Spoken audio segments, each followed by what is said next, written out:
Now we're going to descend. Second finger, 8th fret.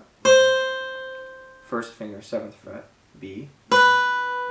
Fourth finger, 10th fret, A, second string.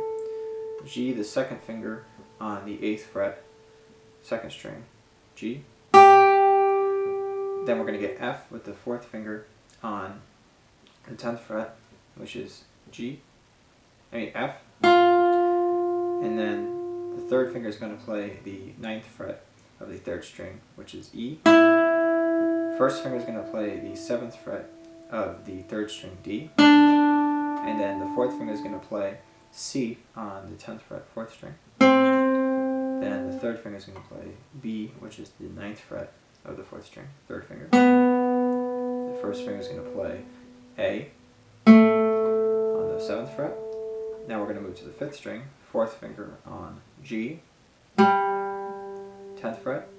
The second finger is going to go to F, which is the 8th fret on the 5th string. The first finger is going to go to E, which is the 7th fret on the 5th string. The fourth finger is going to go to D, which is the 10th fret on the 6th string. And then the second finger is going to go to C, which is the 8th fret on the 6th string.